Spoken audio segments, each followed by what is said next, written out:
Hello, hello, good morning, good afternoon, good evening, my Proverbs 31 women. Happy to have you back here again today. Just want to share something with you very quickly before I dash off to work. And what was kind of on my mind is this question that we as women always ask ourselves.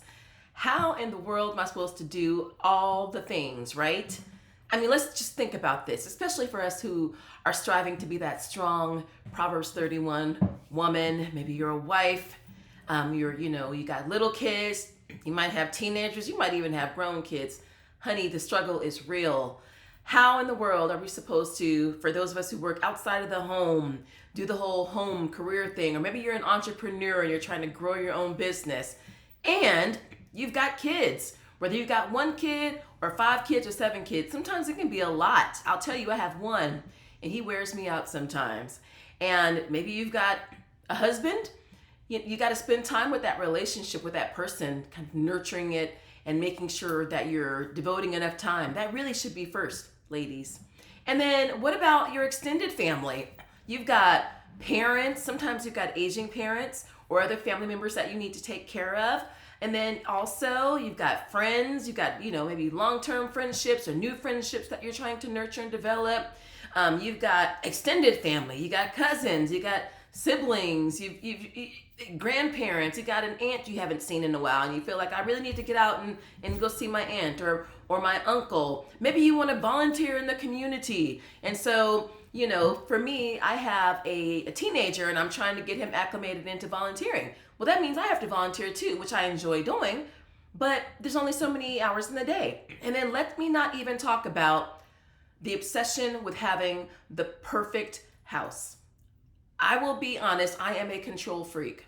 I am the type who will go and travel, come back home from a trip and unpack all my stuff and stay up till 3 or 4 in the morning so I wake up the next morning exhausted and everything is clean and sparkling. Okay, that's all cute, but that's exhausting.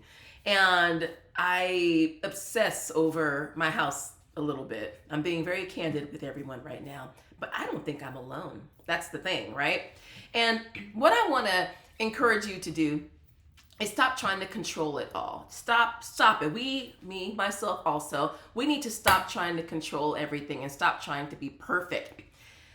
One of the reasons I started this channel is because I felt like I needed encouragement as a Christian working mama and felt like I could get a lot of tidbits and a lot of good information from the world, but I had to deal with a lot of the stuff I didn't want to hear. Sorry, I'm having trouble understanding. I didn't want to hear, I did not want to hear things.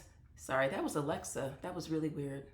I did not want to hear F-bombs. I didn't want to hear things of the world, when I'm trying to get some information, right?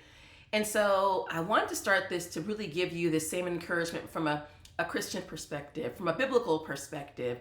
And however, I do sometimes occasionally still listen to things that aren't necessarily Christian. And I did run across someone, it is actually the CEO of TIAA, who is a woman, and she talked about not trying to always be perfect in every area. She compared work-life balance to a diversified portfolio. And if you have a portfolio or you know anything about finance, you know that you've basically got money in different accounts and they aren't always all performing at 100% at the same time. Sometimes one area is doing well and the other area is not. But at the end of the day, what you want to see is that upward trajectory of growth.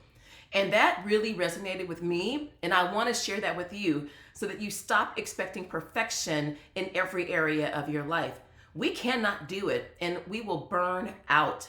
And you've got to let go in some of these areas and literally just trust the Lord and ask the Lord to give you peace. And one of the favorite scriptures that I like to ponder on and think about when I'm thinking about peace is Philippians 4:6-7, which you guys all know this. Do not be anxious about anything. Don't be anxious about your house, your food, what you're going to cook. I don't even think I talked about that. That's a whole separate talk show, people. What am I going to cook every night? But do not be anxious about these things, but to trust the Lord, and by prayer and petition with thanksgiving, present your request to God, and the peace of God, which transcends all understanding, will guard your hearts and minds in Christ Jesus. We will go crazy if we keep trying to do this on our own strength. So what I want to encourage you to do this morning is to ask the Lord for your help. Sit down. Ladies, get with the Lord in the mornings. If you can, just carve out some time, whatever you have. I know some of you, especially if you have small children and you're trying to get up with them and maybe get up a little bit earlier and spend some time with the Lord, get in his word and ask him for help. One of the things that I encourage you to do is to pray for grace and for peace. And that's going to help you to stay grounded. It's going to help guard your hearts and your minds in Christ Jesus. All right, ladies, I hope you all have a blessed day, and I will talk to you very soon.